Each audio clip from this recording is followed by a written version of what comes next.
viene siendo un periodo de estrés también y de ansiedad. Tenemos las expectativas de cómo va a ser, pero la realidad puede ser otra. Esta serie de redes que nosotros podemos tejer es quien nos va a brindar el soporte necesario en el momento de mayor resiliencia que vamos a necesitar en el cambio. En 1960 la expectativa de vida era de 60 a 61 años, pero actualmente no. Entonces, si yo me jubilo a los 60, tengo todavía 19 años más fácil para hacer otras cosas que no había realizado. Bienvenidos a Incontenible Podcast, un espacio donde compartimos historias, consejos y soluciones para abordar la incontinencia urinaria con empatía y apoyo dirigido a cuidadores y familiares. Descubre el camino hacia una vida plena y sin límites.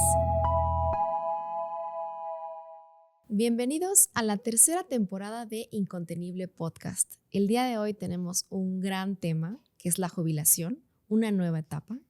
Y para ello tenemos como invitada a la doctora en gerontología, Rocío Magallón. Muchas gracias, Rocío, por estar aquí. Muchísimas gracias por el día de hoy con nosotros. Si bien sabemos que jubilarse puede ser una recompensa por todos los años de arduo trabajo, ¿no? Pero también puede desencadenar o puede traer otras circunstancias tales como la depresión, cierta tristeza, ansiedad. En este episodio hablaremos de cómo afrontar todas esas etapas en la jubilación. Muchas gracias nuevamente, Rocío, por estar aquí con nosotros. Háblanos un poquito de este periodo de lo que es la jubilación. ¿Cómo lo podemos definir? Pues sí, viene siendo un periodo de estrés también y de ansiedad. No precisamente tenemos las expectativas de cómo va a ser, pero la realidad puede ser otra. Entonces, todo cambio va a implicar una serie de situaciones nuevas a las cuales nos tenemos que adaptar.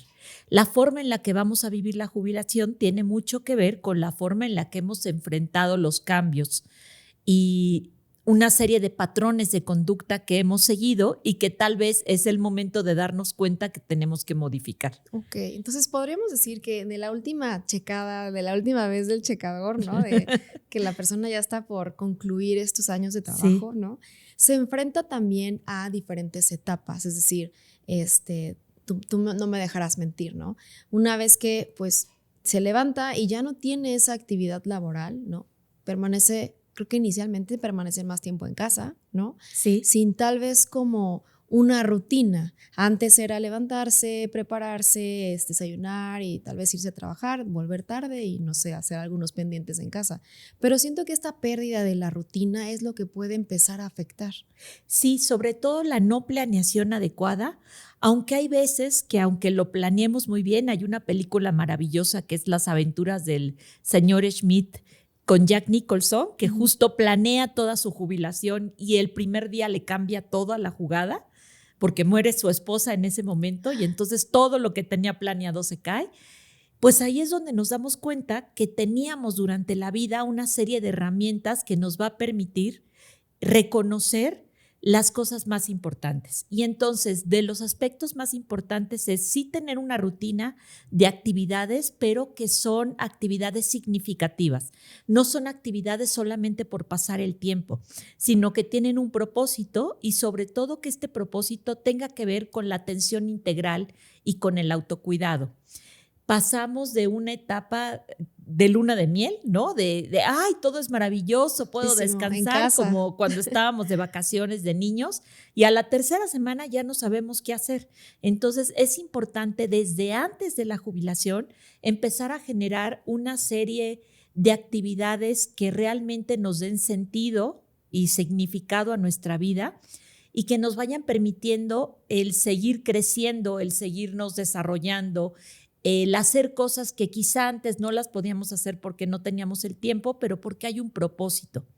Efectivamente tiene que haber rutina para levantarse, para bañarse, para cuidarse y no nada más centrarse en cuestiones de enfermedades, porque también esto suele pasar, es como una justificación de, pues ahora tengo que ir al médico más veces y no es ni siquiera que se presenten enfermos, ¿no? Son una serie de imágenes que tenemos erróneas de lo que sería el proceso de envejecimiento y que vamos siguiendo. Por eso es tan importante planear, pero además empezar a ejecutarlo desde antes de hacer el último chequeo, ¿no? Sí, sí, tienes razón. Ahora, partiste de un punto importante que es como redireccionarnos, es decir, si ya no voy a tener esta actividad, bueno, puedo buscar qué otra cosa puedo hacer, como decías, Sí. ¿no? Algo que tenga impacto, algo que para mí sea significativo. He conocido pacientes que me han dicho, es que yo toda la vida quise pintar, ¿no? Y ahora lo estoy haciendo, se me hace algo maravilloso. Sí. O hay quienes, no sé, tal vez tuvieron como que ese espíritu aventurero y ahora trepan cerros o no sé, ¿no? Es Claro. decir, creo que podemos partir desde ubicarnos, ¿no? En las posibilidades que tenemos, tanto económicas como también Claro. físicas, ¿no? Las limitantes, y en base a eso como que planear una actividad. Sí. Otro punto importante es, no solamente es llegar a la etapa de la jubilación y tener un plan, sino una cuestión importante es con quién podemos llevarlo a cabo, ¿no?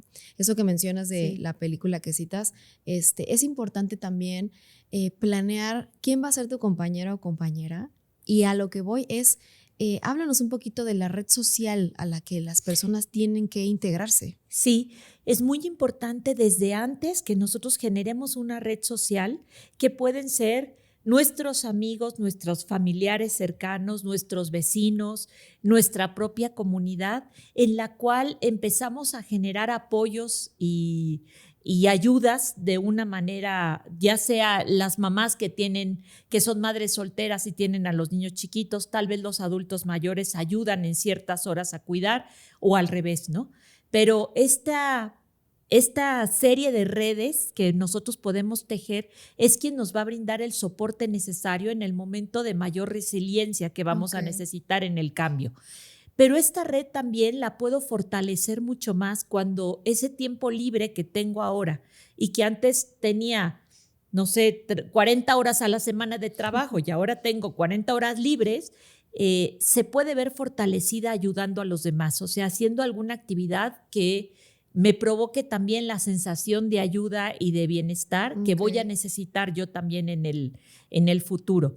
Tal vez mis hijos están lejos, pero entonces cuento con amigos o incluso puedo asistir a una institución a tomar una serie de clases, actividades, esto que no se me había ocurrido antes, pero genero también en esa red un grupo de apoyo en un momento de emergencia o en una situación que necesite una ayuda por cualquier circunstancia, ¿no? Sí, eso que dices es muy cierto. O sea, hay que acercarse a alguna comunidad o tal vez buscar nuevas amistades, ¿no? Dentro de las nuevas actividades, pues siempre uno puede hacer ahí algún amigo, algún conocido, ¿cierto? Claro, y además estas actividades nuevas nos pueden permitir trabajar algunas cosas que quizá por el tipo de actividad que yo hacía no lo podía hacer. Aprender otro idioma, que sería importantísimo a nivel cerebral, aprender a tocar un instrumento musical, pintar, conversar en otro idioma también, o sea, yoga, actividades físicas especiales, actividades como el tai chi que te permiten una respiración y Sí, concentración flexibilidad. distinta, flexibilidad,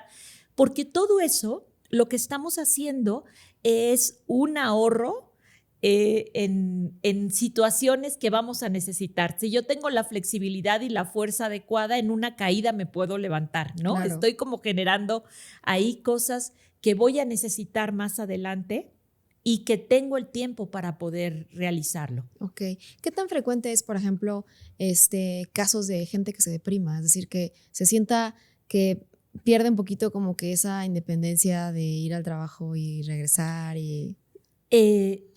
Hay muchísimos casos de personas que fallecen durante el primer año de la jubilación. O sea, realmente la depresión es una situación importante y no es que fallezcan directamente por la cuestión de la depresión, pero sí se ha visto que hay mayores números de accidentes o cosas que se relacionan con el no tener una actividad como antes la tenían. Es muy importante en esta parte prever y conocernos muy bien emocionalmente para saber cómo afrontamos los cambios y cómo estos cambios pueden vivirse de una manera muy positiva. Son las cosas que tenemos que aprender. Si yo desde antes me doy cuenta que los cambios me cuestan trabajo y estoy dándome cuenta que siento que no valgo lo mismo porque el valor me lo daba el trabajo que realizaba, el puesto que ocupaba, el título que ostentaba.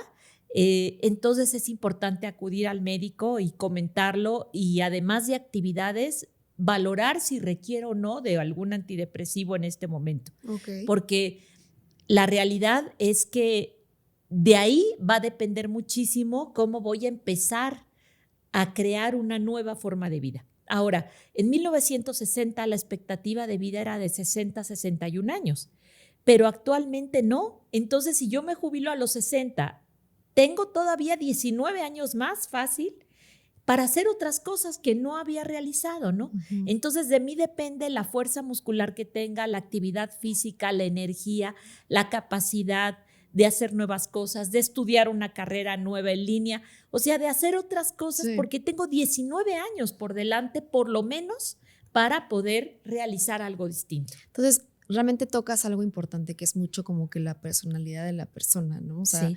yo creo que a eso ibas cuando dijiste que hay que prepararse desde antes, ¿no? No nada más ya cuando tienes unos meses encima que dices, ya voy a checar por última vez, sino como ir checando estas situaciones en las que darte cuenta si es necesario ser un poquito más flexible con los cambios, ¿no? Ser, tal vez no ser tan, rígido, ¿no? Como para ciertas emociones o para afrontar ciertas circunstancias. Sí, vienen muchos cambios alrededor de la jubilación, ¿no? Estamos con el tema de la menopausia, por ejemplo, estamos con el tema del síndrome del nido vacío, o sea, también al mismo tiempo los hijos se van, la casa se queda, se reencuentran con la pareja que además ni habían platicado en no sé cuánto tiempo, o sea, se dan muchas situaciones distintas.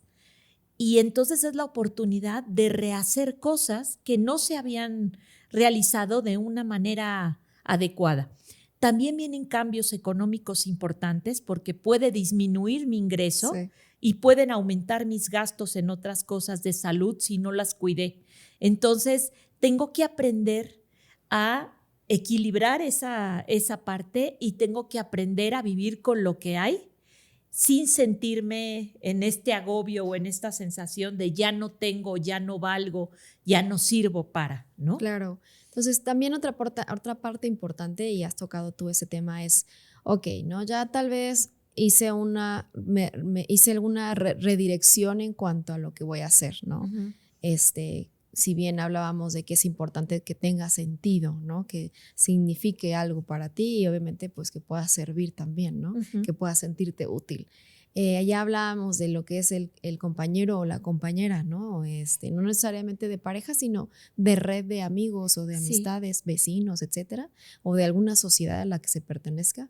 Y la otra es, ¿qué hay acerca del cuidado? Es decir, una persona que ya está en esta etapa de la jubilación, es importante también, si vaya bien, nosotros como personal de la salud sabemos que es importante que estén acudiendo a estos chequeos porque ya bien dices, ya es como un factor de riesgo el que sea una persona jubilada, ¿no? Esto lo Sí. puede como que poner en situaciones un poquito que pueda ser vulnerable, ¿cierto? Sí, por ejemplo, la dieta puede cambiar muchísimo. No es lo mismo la actividad que yo tenía en la oficina o en el Subir, trabajo. bajar, caminar. Exacto. Y además la comida que llevaba a, pues estoy en casa todo el tiempo y entonces no me importa, me como unas galletas, me empiezo a subir de peso, no me estoy cuidando el azúcar. Entonces, sí tenemos que tener como desde antes un plan muy adecuado de Sí, cuándo es va a ser mi cierto. chequeo, cómo va a ser, en qué voy a participar, que me permita empezar justo también, no nada más a utilizar el tiempo, sino a utilizar esa energía que tenía antes en otras actividades que me resulten muy productivas para el autocuidado. Creo que otra cosa muy importante es que es el momento de lo que casi no hacemos, que es preocuparnos por nosotros mismos. Ujú. Dejar de ocuparnos de los demás nada más, empezar a ocuparme de mí mismo, empezar a ver cómo puedo vivir estos 15, 18, 19 años de la mejor manera y sumamente alegre ante las circunstancias, porque tengo la posibilidad ahora de disfrutar quizá más a los nietos, de disfrutar más a la familia, de poder caminar más tranquilo, de no tener que ir con ese estrés y con esa vida, ¿no? Claro. Pero depende de mí. Esto es muy importante, depende de mí, depende de mi autocuidado, depende de la seriedad que yo le dé también a mi propio tiempo. Va, ¿y qué hay de, por ejemplo, la salud mental, no? Porque si bien Creo que de todo lo que hemos hablado hasta ahora, lo más importante es el estado mental en el que entres a ese periodo, ¿no? Sí, y la dejamos muy de lado porque pensamos que solamente es la parte, o sea, no entendemos que es una cuestión integral. Entonces, es importante que participe en actividades sociales, que participe en actividades que me involucren emocionalmente, que me hagan sentir vivo, que me hagan tener esta satisfacción, que participe en actividades espirituales, sea Ok. cual sea mi creencia, es sumamente Por eso es muy importante, común ¿no? también, ¿no? Después de Sí, cierto tiempo. Ujú. sí, porque esto me va a ayudar también a poder visualizar mi nueva circunstancia desde una manera muy positiva y que participe mucho en actividades también cognitivas. Son cosas que vamos dejando de lado y que es importante cuando formas parte de un grupo, cuando tomas nuevas clases, cuando tienes que forzarte un poco más en cuestiones de matemáticas, de todo eso, a final de cuentas, el tocar un instrumento, gimnasia cerebral, todo eso lo que hace es conexiones Nuevas cerebrales conexiones, que nos claro. van a ayudar muchísimo y que sabemos por la plasticidad neuronal que podemos alcanzar otras cosas que quizá pensamos que nunca podíamos hacer, ¿no? Sí, sí, creo que también es un poco ese tabú de que es un terreno desconocido, ¿no? Que es, te jubilas y vas a estar viendo televisión todo el día, Claro, ¿no? O que ya el abuelito, no, pues se jubiló y está en casa todo el tiempo. No, claro. hay muchas cosas que se pueden hacer, ¿no? Yo creo que todos hemos pensado alguna vez así de que, como el meme, ¿no? 60 años, jubilado y próspero, ¿no? Pero creo que no nos habíamos puesto, no nos habíamos detenido a pensar que es una serie de planeación para poderlo llevar a cabo. Claro, Si yo el día de hoy me cuido y cuido mi alimentación y hago tal vez un poco de ejercicio, eso me puede, no garantía, pero me puede ayudar a que tal vez en un futuro podamos vivir esa etapa más independientes, ¿no? claro. No es lo mismo envejecer y caminar hasta el final que dejar de caminar o perder una pierna o lo que sea porque no cuidé mi diabetes, ¿no? Mm. O sea, hay situaciones de las cuales puedo ser responsable y puedo llegar a un final muy distinto con una calidad de vida muy importante. Esa tiene que ser la prioridad, ¿no? El objetivo, sí. Y Ujú. también, no solamente físicamente, emocionalmente, económicamente, ¿no? Sí, Como bien decías, hay tipos también de jubilaciones y en donde el sueldo puede ser menor y hay que adaptarse, ¿no? Y me imagino que también eso le puede sumar estrés si no entramos ya en un estado mental sano. claro. Y muchos mayores ya jubilados hacen otro tipo de trabajo, tienen Ujú. otro tipo de ingresos. Está perfecto porque te mantiene ocupado, porque al mismo tiempo tienes una actividad que tiene una remuneración económica, pero ya no tienen la presión que tenían antes de Claro. tienes que cumplir con todas estas cosas, ¿no? Cada vez más encontramos también a nivel público, no nada más privado, diferentes centros de apoyo, clubs de la tercera edad, cosas que permiten llegar a un envejecimiento distinto porque la pirámide ya cambió. Sí, de hecho es lo que te iba a comentar. Nuestra pirámide se ha invertido completamente y Sí, estamos en progreso, ¿no? De que así sea. Entonces, este tema pues se va a hacer más común cada vez. claro. Y ahora dime algo antes de finalizar. ¿Hay alguna proporción? Es decir, ¿en hombres y en mujeres les afecta igual? ¿Es más común, por ejemplo, estos temas de que se depriman momentáneamente más los hombres que las mujeres? Antes era mucho más común en el tema de los hombres, porque eran los que se jubilaban y la mujer de alguna manera seguía trabajando en cuestiones del De hogar y todo casa. eso. Ujú. En el caso de la mujer, seguimos viendo que se jubila, pero sigue en casa y sigue con actividades Sí, que no y terminan. claro, y como que la personalidad y las características sociales como mujeres nos han permitido ir formando una serie de redes que a los hombres les cuesta mucho más trabajo. Pero ahora la realidad es que los dos se jubilan también de trabajo, ¿no? Entonces, sí sigue siendo más difícil, yo creo, estas formas de afrontar las cosas para el hombre que para la mujer. No queremos generalizar con esto, pero tiene que ver con la forma en la que vivimos el envejecimiento. Y la mujer está acostumbrada a hacer muchas actividades al mismo tiempo, entonces podrá dejar de trabajar, pero está con la relación con los nietos, con la casa, sigue las vecinas, tiene el grupo de Claro. amigas, ¿no? Eso le da un soporte mucho mayor que en el caso de los hombres. Entonces son de las cosas que tenemos que trabajar con el hombre también para saber que tiene toda la posibilidad de abrirse a hacer otras cosas que no hacían. Por eso es tan importante los grupos de baile y otras cosas que antes no participaban y que ahora las pueden hacer. Perfecto. Muchísimas gracias, Rocío, por Gracias a todas ustedes. tus sabias intervenciones, ¿no? Nos has dado sin duda mucho de tu conocimiento y que podemos poner en práctica. Muchas gracias por estar aquí con nosotros. Gracias por habernos escuchado en esa tercera temporada de Incontenible Podcast. Así que si saben de alguien que, si tienen un papá, un abuelito jubilado, que esta información pueda ser útil, bueno, pues compártanle, ¿no? O coméntenos si quisieran tener más información. Muchas gracias por habernos escuchado. Soy la doctora Daniela Estrada y nos vemos en el siguiente episodio de Incontenible Podcast.